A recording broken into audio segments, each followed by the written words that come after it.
Hello, hello. It's 9 o'clock on Sunday evening. Got through the New Year's okay on my own. It's okay actually, it's okay. I hope you all managed to enjoy yourselves. So it's a new moon today in Capricorn. I felt the energy last night. It's very powerful. Capricorn's a Christ energy, actually. So a new moon in the Christ's light is very powerful. And all day today, I felt the masters around. I mean, I do work with them, as you know, but they've been very close all day, and it's been really quite tearful, because they send a lot of love. And I'm thinking, well, I should share this, share the feeling. The feeling's there, when I watch my own videos, I do get healing. It's quite peculiar. So I'm just sharing the loving energy that's been coming to me all day. It's been quite beautiful.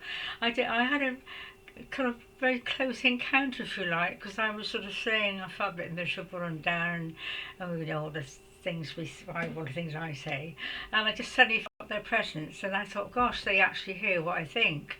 This is quite disconcerting.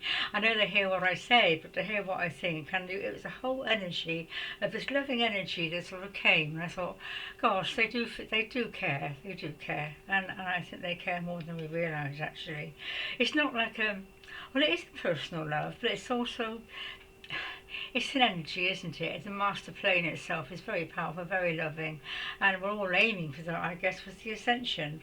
So I just wanted to talk about that a little bit, but before I do, I want to tell a funny little story just to wake you up in case you're going to sleep.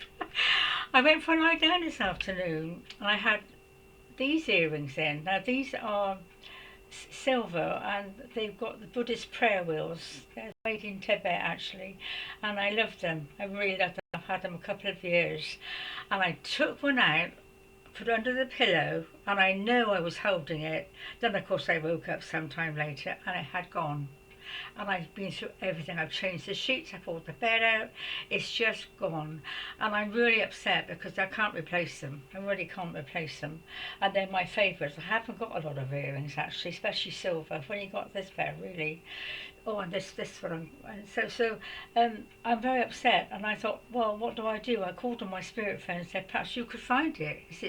They say they do take things. The spirits, they take lots of things from me. Earrings, particularly, they love necklaces sometimes. What they can get their hands on. I suppose it's a compliment because they want some of the earth's energy. You see, so if you've got a favourite pair of earrings and suddenly disappear, it can do one or two things. It can either go through the crack in the astral plane that they lose them forever, or it can't be taken. So I'm just hoping that they'll find it and bring it back. If not, I shall have to wear odd ones, because this one is an angel. It's a silver angel. I mean, they don't look too bad because it's the same sort of length. I lost this one. I'm always losing single earrings. It's quite bizarre. So I've got a load of single earrings. So I've got the Buddhist on one side and the Christian on the other side. Always trying to be two people. Got two heads and two lots of earrings, So that's a funny little story. Just had to relate it. So we're going back to Marathi. No, Maharaji. Well, that's his original Indian name, but he's now got Prem Warat, which I don't know why he had to change it. I like Maharaji. I'm old-fashioned. I've been with him for about 40 years. So he's Indian born, but he's an airline pilot. He's actually an airline pilot, very down to earth. Got wife and kids and family, but he is the master of the time. I know that, and he just travels all over the world. I think I've mentioned him to before. He travels all over the world, just sitting on a stage with thousands of people watching on his own, just talking for an hour sometimes, more than an hour sometimes. But this and that, it's not spiritual talking, it's just every day. A bit like I do, or somebody else, the teachers do. They just talk about everyday stuff. They don't go into profound stuff because not everyone can understand it anyway. So you're just talking about this and that, and once he starts, he comes on the stage, very smart man. He really is very smart, lovely Indian. He really is nice, a nice chap too. Gorgeous smile, and he sits on the joint. He just starts, and after a little while you can feel the energy coming in, and then I've seen him several times actually, but I want to tell you about the very first time I saw him because it was quite profound. I went to see him. He was in Birmingham the very first time. The NEC Centre, the English people will know what I mean. Huge place, huge place. It didn't cost anything to see him actually, because he gives this talks for nothing, so it doesn't cost you anything. But often you have to travel. So this was Birmingham, which wasn't too far away, and it was my first experience. I'd already taken the meditation, the special meditation they teach you, which also is free. So I was kind of in tune with him to avoid. I wanted to see him talk.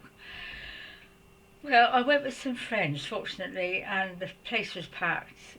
And he started to talk, and my heart began to play up. I was in my 40s then, yeah, a long time ago.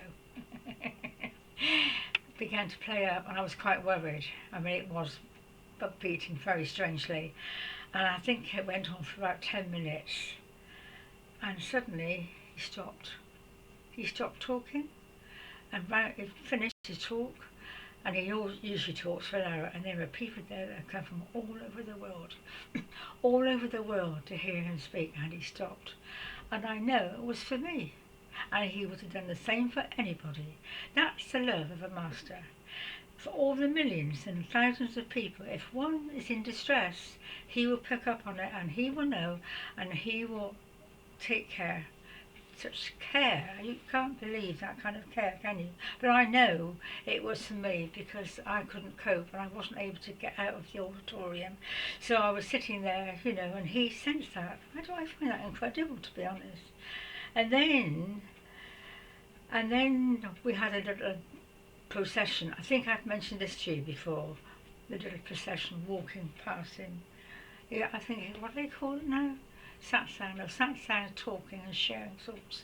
But this was actually walking in front of him, and he was sitting up on a dais, about 10 pairs of socks on his feet, because people kissed his feet.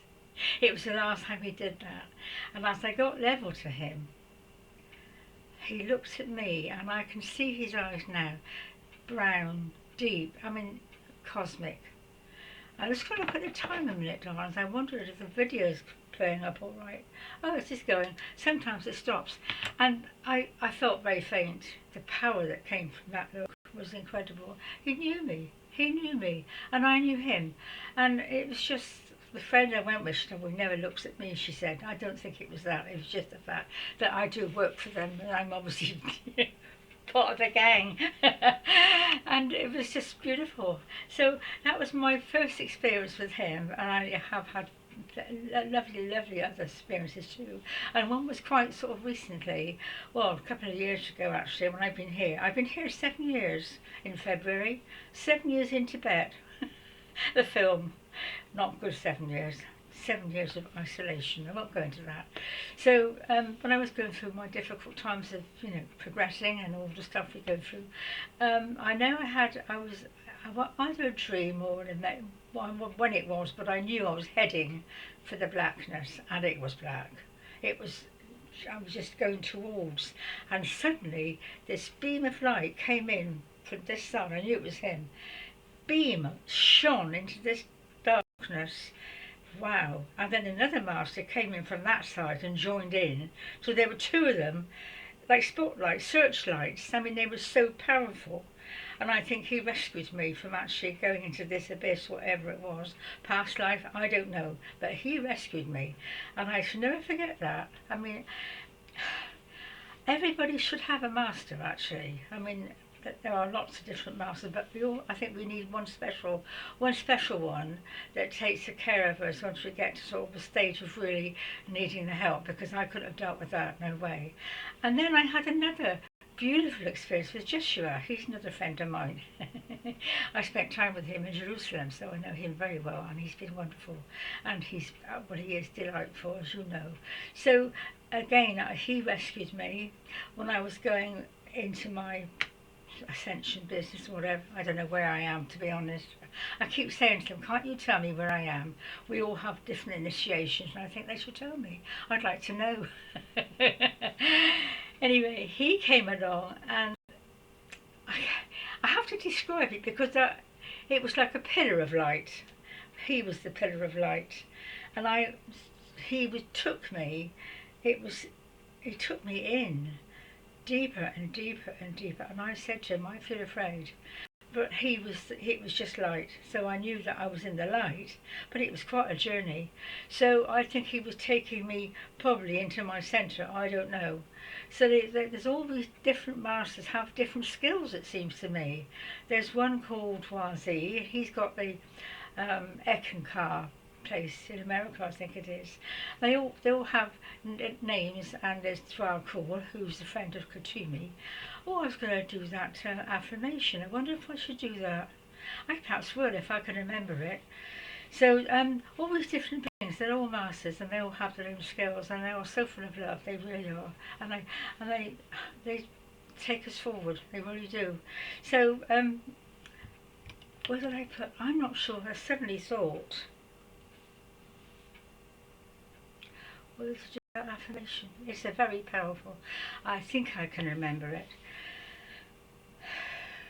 And it's Kuthumi, Lord Kuthumi's special affirmation. I've got to put my glasses on. I am light, radiating light, intensified light. God consumes my darkness, transmuting it into light.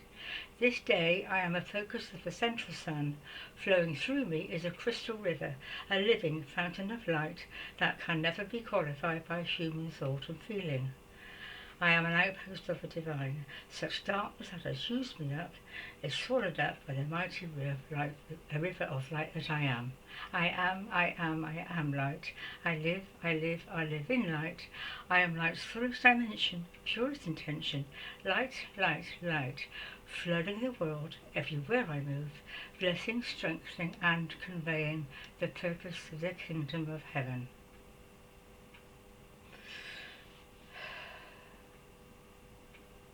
I hope that's right. I'll have to look it up. The words may be slightly different, but I've been saying that over many, many years, for about 40 years, and it's very, very powerful for clearing before meditation, or if you're going through a state, because the I am is very powerful presence, and Lord Kuthumi has created that affirmation, decree, affirmation, and it's very powerful to say and puts you in touch with a very powerful energy. I do hope that's right. I think it's right. Anyway, I will check on the words, and I will write it down as well, because it's lovely to say, especially in these times when we do need that extra bit of connection with the dear ones, with the master plane, and also protection, because it's very, very powerful. Okay, dear ones, I feel I'm a bit tearful now, so I'm going to go off now. I will write it down in the little description box. Take care of yourselves, and God bless for now. Bye-bye.